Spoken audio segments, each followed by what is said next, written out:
All right, so optimizing ops for happiness. I'm Jesse. I work at GitHub. I do ops. So optimizing for happiness is kind of GitHub's shtick, right? We try to optimize for the happiness of our developers and all of our staff and assume that from that will come quality software and good experiences and theoretically profits, right? So how do we apply this to the world of ops? I'm not sure if you've been in this field for a while, but we're not really known as happy people as a culture, right? Losers and the bastard operator from hell. So today I want to go over something I've been thinking about a lot as I've been growing the ops team at GitHub. What sucks, why we need to think about this, and how we can fix it. The target audience for this talk is really me 2 years ago. I was in a really stressful job. I was on call too much. I was extremely burnt out. I thought about changing careers. I thought about becoming a developer and getting out of operations and throwing my pager away. And then I thought that that would really be kind of sad. So I wanted to fix that. So what is it that's bad about ops? I think that this is one of the huge points that makes ops challenging. We do a lot of important but uninteresting work. There's a lot of chores that are involved in the day-to-day operations of infrastructure. People, no matter how much you call it DevOps or whatever, you still have to occasionally talk to your data center and have them replace hard drives. And that's really not a pleasant experience sometimes, right? Sometimes they replace the wrong hard drive. Sometimes they replace the wrong hard drive again. Sometimes they put in a failing drive. So there's a lot of chores that come with this work. We have to restore backups, and no matter how much we try to automate this work, we keep finding new things that we have to automate and that are not automated yet that need to be done quickly and tactically. So that's challenging. Next, this is a reality. Part of operations is operating software that is not operating itself. We have to step in and provide the human interaction to keep it going and push it along and restart it when it needs to be restarted because it's hung. And we get to operate software that sometimes isn't really designed for anyone else than people that have read the Debian control policy, front to back 8 times. It's a difficult task, and it somehow, it often results in frustration and expression of that frustration, publicly. We also have kind of a high standard for ourselves, right? There's a few nines there, and that's basically, if you put that in JSON, I think that would be 100. So we essentially have a standard of perfection, right? And that's a hard thing for humans to understand. We can't fail, or we have to provide as a whole from a bunch of systems that are failing, a complex and something to the public that looks like it's not failing at any given point in time. And that's pretty challenging. It can be really stressful and very difficult to deal with. There's also what I like to call, I heard this called the Aztec mentality about operations, a lot of people's view of operations. And that is, if there's not constant suffering and human sacrifice, the sun will not rise. If there's not constant suffering and human sacrifice, the site will go down, right? Or the beatings will continue until uptime improves. We also have a really, really strong culture of negativity, I feel like. There's a lot of bitching that happens on Twitter. There's hate-driven development. And I think all of these trends and all of this negativity that happens comes from a place of wanting to improve, right?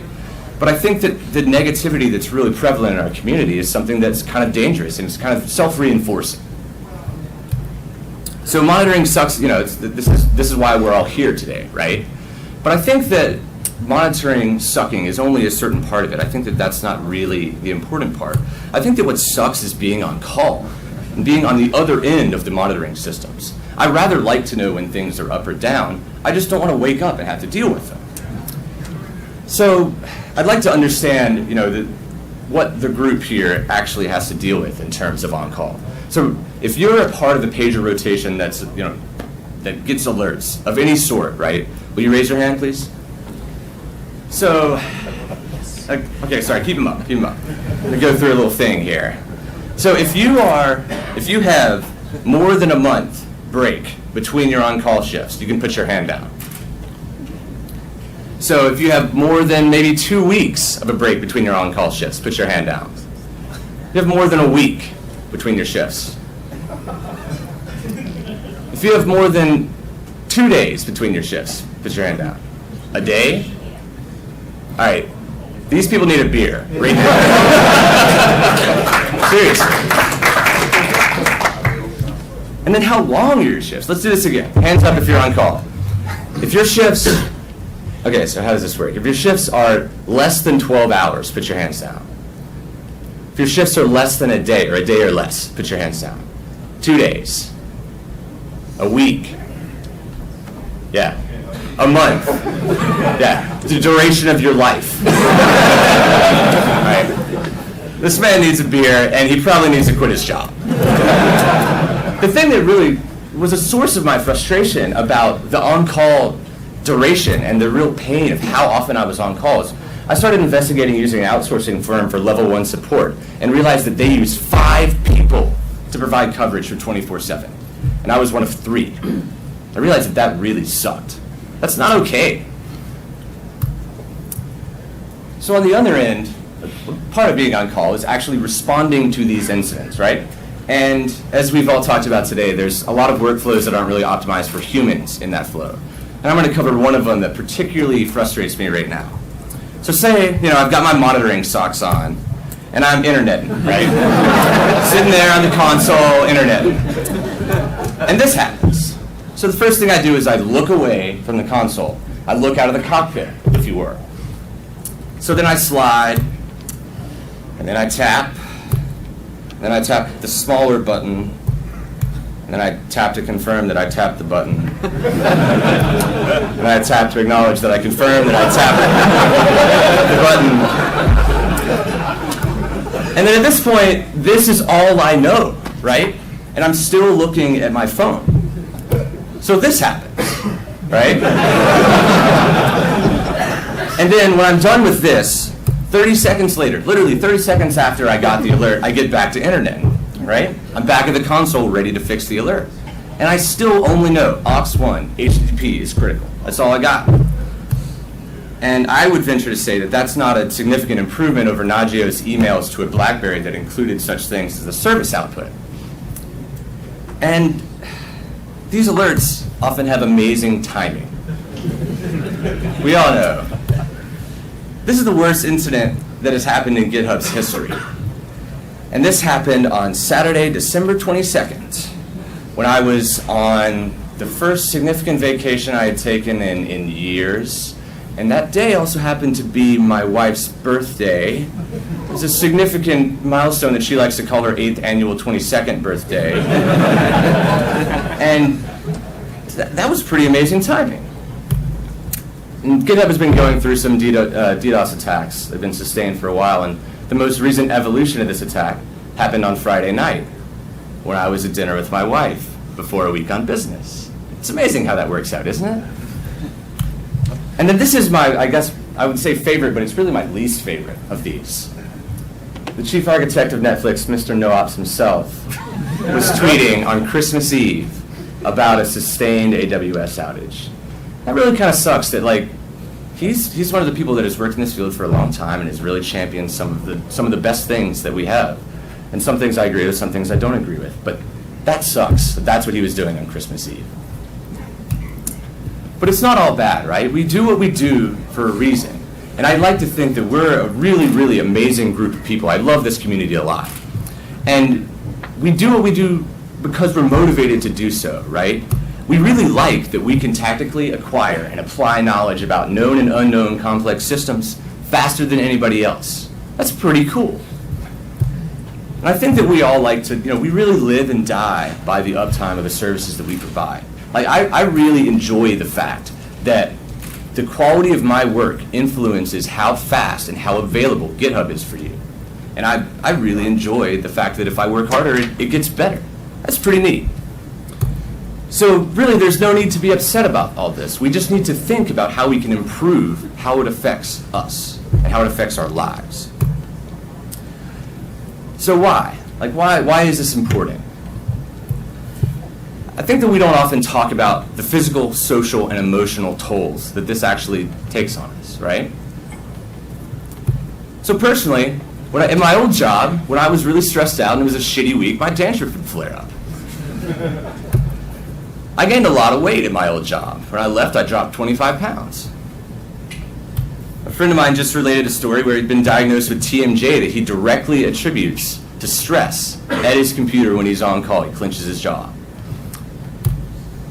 There's relationship challenges that come with your pager being the most important thing in your life, right? That's kind of difficult. And personally, sometimes, previously I would go over to my friend's house when I was on call and they'd all be playing video games and I would have the controller in my laptop and my controller in my laptop. That's kind of being a shitty friend, really. Then there's bar ops, which I'm sure you all have engaged in, and I'm pretty sure I'm going to see some of tonight. It's funny how being an ER doctor is sexy, but having a laptop out at a bar is not sexy. I don't know why that is. And then there's what I'm trying to get at here is burnout, and that's what happened to me, right? We have a lot of rage quitting that goes on in this field. That kind of sucks, And sometimes after you've been on call for 4 or 5 days and you haven't got a single good night's sleep the whole time, I've found myself sitting there and I'm not even really present. This is kind of what's going on in my head. Right? Just stare at the console and just look at it, and it's not making any sense at all. And what I was being tasked with doing was this, when I was actually doing this. And that's not okay. You don't want this being responsible for your uptime at all. And one thing that I want to stop the culture of is ops being a stepping stone to being a developer, right? Or to being a CTO, or to being an infrastructure manager, right? It shouldn't be a rung in the ladder of your career. I like this guy particularly because he's moving above the cloud. That's not what it should be. I really like doing what I do. I like being on call.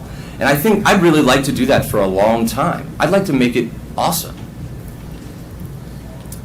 And really, I love all of you. This community is pretty damn amazing. And I think that we have a culture of negativity sometimes, but then there's hug ops to counteract that, right? And I'd like to encourage more of that. And I'd like to encourage the community coming together because I don't want to see any of you becoming train conductors and getting out of ops. It's happened before, right? So how do we fix this? What can we do? So how do we optimize operations and the task of being on call for happiness? So there's some basics here that I'm almost embarrassed that I even have to mention, but I'm going to go through them real quick in case there are any managers in the room, right? There's money. Don't pay your ops less than developers. That doesn't make any sense. Work from wherever, right? Let people optimize for their happiness and let people have an environment where they feel comfortable working and they can feel comfortable having a 48-hour shift and being okay with sitting there. I mean, you don't really want your ops people to be on the subway when they're on call, right? That just doesn't make any sense. So working from home sometimes means that you might not have a dashboard in the control room. So make sure that your developers have everything they need to build that environment in their office, at their house, or wherever they like to work. Don't sacrifice on your team. I think that I try not to work with any junior people. I've been burned by working with junior ops people before. That often just means more escalations. And escalations when I thought that I wasn't going to be on call, right? So I think that finding really, really good people and continuously working on growing your team is super important in this field, especially if you're one of 2 people in a rotation that's on call. And sometimes that just means more people, right? Sometimes it's, think about the level 1 outsourcing firm, right? 5 people to maintain an on-call rotation. If you're less than that, that kind of sucks. So what about the actual being on call? What can we do to make that better? So one of the things that I like to do is think about the experience of resolving an alert and build porcelain around the shitty tools that we use to make that experience actually better. We don't need to really think, I think that building awesome experiences around being on call and responding to alerts is more important than the tools itself. I really want to hack with people in Hack Day on specifically that, making experiences of responding to alerts and getting information about alerts really amazing. Now, I think that Sensu, like that's a really great thing, right? And there's some really cool development happening there. But the project that I've done recently that I've hacked on, that's helped me more than a very nice, alert scheduling tool that uses ActiveMQ and is implemented in very nice ways, is our PagerDuty integration in Campfire that's like crappy CoffeeScript, right? Sometimes the wrong thing to do, writing crappy CoffeeScript, is the right thing to do because it helps me in the middle of the night. I think that encouraging a culture of teamwork around on-call is extremely important. Sometimes I hate to see when people see an alert come in and the person who's on call maybe is asleep or they know that they're having dinner or at lunch and they'll just let it go even though they're there operating, working, and are able to chip in and help if possible, right? You should encourage help. A good thing to do that, a good way to encourage that the culture of team, send your operations team to a conference together. The GitHub team is currently in a house in Boston. We're having entirely too much fun. And it's really helped us kind of understand the human element of working with everyone. But that crappy CoffeeScript that I've been hacking on recently, this is probably the biggest benefit, the biggest improvement to our on-call environment that I've ever seen. And it's a simple command, PagerMe60. What PagerMe60 does, if you type that in Campfire, is that creates an exception in PagerDuty to give you the next 60 minutes of on-call. Simple. Working with the exception interface is kind of a chore currently, but this automation makes helping someone easy to do. So if your on-call engineer wants to maybe take a shower or eat a burrito or drive home from the office, they just say that, right? And someone says PagerMe30 or PagerMe60, and they help. Kurt took my shift before I got up here on stage, and I got a ping on my phone that says you're off call. That's pretty amazing, right? If you can encourage your developers to help each other, your operations engineers to help each other by making it easy to do so, that really helps out and really helps the human psyche about that 48-hour shift. When am I going to shower, really? Another thing that helps is building gaps into your on-call schedule. I talked to a bunch of people about the things that they found that made ops difficult for them. And one of them was that I talked to a guy and he said he felt guilty asking his coworkers to cover his shifts when he went on vacation. That really sucks. That's horrible, right? We all need vacations. We need vacations. People that are on Pager more than a lot of people that I know sometimes, right? So remove the guilt from vacations by ensuring that your shifts, that your developer, your operations engineers can go on a 2-week vacation at some point without feeling like they have to ask a personal favor from someone else on the team. And if you sense burnout, pay for them to go on a vacation. Just send them out. Get them out of here, right? Vacation is cheaper than severance and training. That's the long and short of it, right? It really is. It's going to make them feel better. It's going to keep them around longer. Yeah, seriously.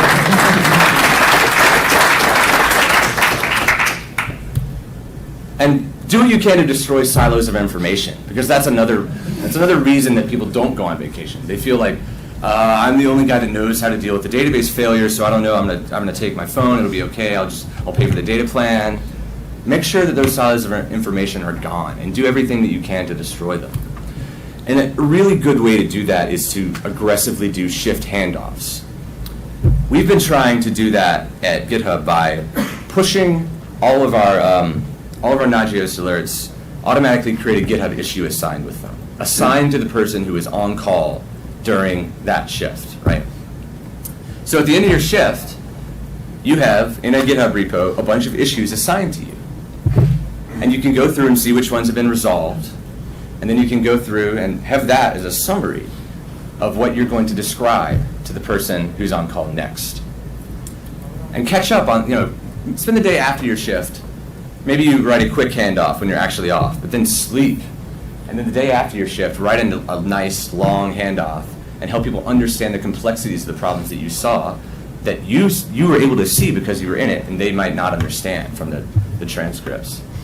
And then before your next shift, catch up on all of the ones that have happened since your last one.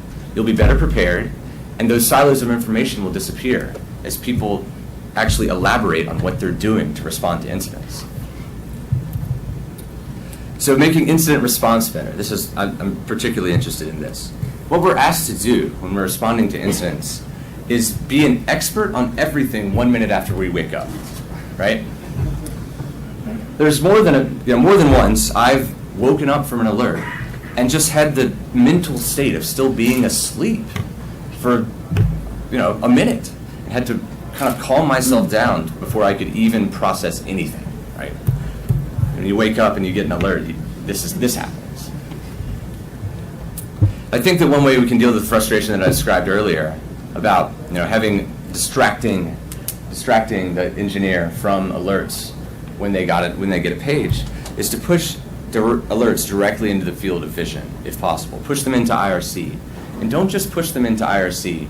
Make it possible for someone who's at a terminal to completely and transparently and elegantly respond to or act an alert and then begin to understand what's going on without their phone at all. There's no reason that when I'm on call and I'm at my terminal, I should have to ever touch my phone. And push the graphs, logs, and docs immediately along with the alerts, right? The first thing that you do when you get an alert is you say, oh yeah, aux1 HTTP is critical. Let me go look in the playbook for what to do about that. Let me look up some graphs on aux1. Let me look at some logs. Why not just shove those in? You don't have to put those in right in the field. Those don't have to be in the middle of conversation for everyone. Maybe they can be in an auxiliary room that's specifically for the person on call, right? But make that discovery process instant, if possible. And if you can, work to automate the resolution of alerts via chat. Playbooks are an awesome boilerplate for automation. And we found at GitHub, we've aggressively worked on providing resolution for common alerts that we don't want to automate via HuBot. And if I can act an alert and respond to it from my phone when I'm not by the computer, and then pop open a Campfire client and then actually resolve the alert without getting my laptop out of my bag, that's pretty cool. But then I can also do the exact same thing without touching my phone when I'm at my computer and without even switching away from the window where I'm discussing things with my colleagues. So do what you can to chat ops all the things.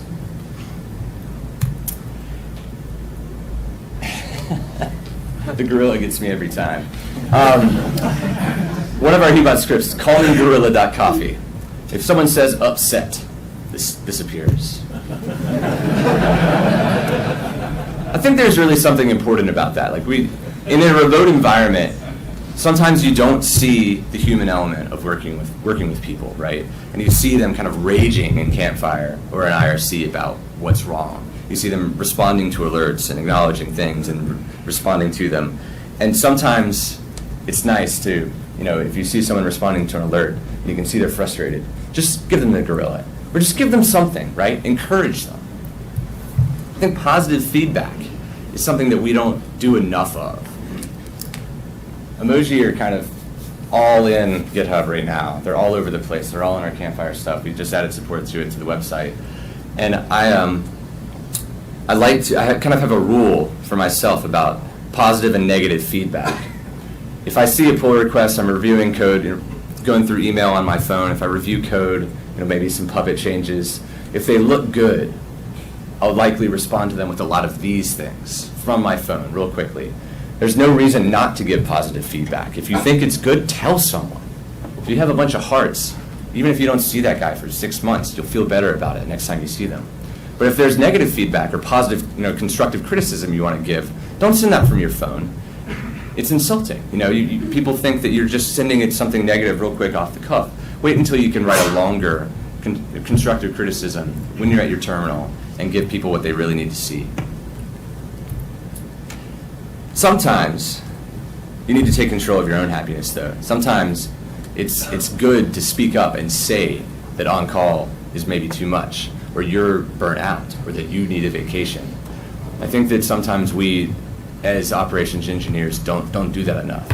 You're doing yourself, and you're doing your company, and you're doing your availability a disservice if you're burnt out and you're on call. That's the truth. So So take control of your own happiness, whatever that means. And for me, that meant working at GitHub. That's all I have.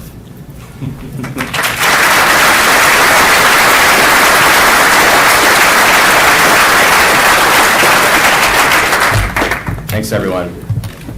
So I don't want to, I kind of latched onto this, and I don't want to go on it too much or get too deontological, but Sure. While it may be very sustainable for GitHub to say we're not going to hire any junior ops people, the junior ops people are going to end up somewhere, right? You're going to have, if you're going to have senior ops people that are going to start out as junior ops people, right? Yes. So you touched on a little bit of this, but do you have any thoughts on sort of making happier the process of onboarding new and especially junior ops people and generally integrating them into your particular environment and getting them accustomed to your particular staff? Yeah. One thing that we've been doing recently is we've been doing on-call pairing for new engineers, and that's been really amazingly helpful. It's literally sitting in a place with the new employee and going through what happens when they respond to the alerts during an entire shift, right? That's been extremely helpful. Also, our real strong integration with Campfire, with all of our alerts and a lot of our resolution helps, because from day one, operations engineers see the flow of what alerts come through, they see the graphs, they see the docs, and we encourage them to, if they aren't comfortable with what happened in the resolution of an issue, comment on the GitHub issue that's been created, and work with the person who is on call to help understand it. I think the pairing is really cool. I think that that's something that I'd like to see more of in ops, especially with on-call stuff. I've been dreaming up this concept of like the ops wingman. That's maybe not the primary on-call person, and not traditionally just the secondary on-call person, but someone who's there to assist. I think that that'd be really neat to explore more. I haven't really fleshed that out fully though. No, thank you. Cool. Can I tack onto that? Sure. I would say that if you are running a tech shop of any kind, dev, ops, DevOps, whatever happens to be, and you don't have a strong mentoring program in place, you're going to have a disjointed ops team. Yeah, I think that's true. One more? Are all of your community integrations available? No, because they're crappy CoffeeScript, but I'm going to fix that really quick. I should. There's a website for that, right? What happens when Campfire goes down? Well, so we actually have there's a REPL for Hubot, and I've been threatening for years to write a wall adapter. Yeah, I really want to see that happen, actually. The other side of that actually is that most of those resolution things are shell scripts that we can run. Yeah, that's true. Yes? I actually want to comment on the vacation thing, and I think that just try to make it work well through to take at least some list of qualifications. And the reason for that is it's very simple. Yes. If you have to go through your financial it's actually something they do in the finance industry. Mm-hmm. Yeah, we've been discussing that, and the same, the finance stuff has been brought up, just to see if things still operate while the person is gone, and to see if they're stealing data or whatever. That's not the concerns that I have, but I think it'd be a great thing to do. All right. We have plenty of time for questions. All right, one more. Sure. Yeah, I just recently became aware of that, and I think it's amazing. I really want to put some resources into that. Oh yeah. Well, great. Thanks, everyone.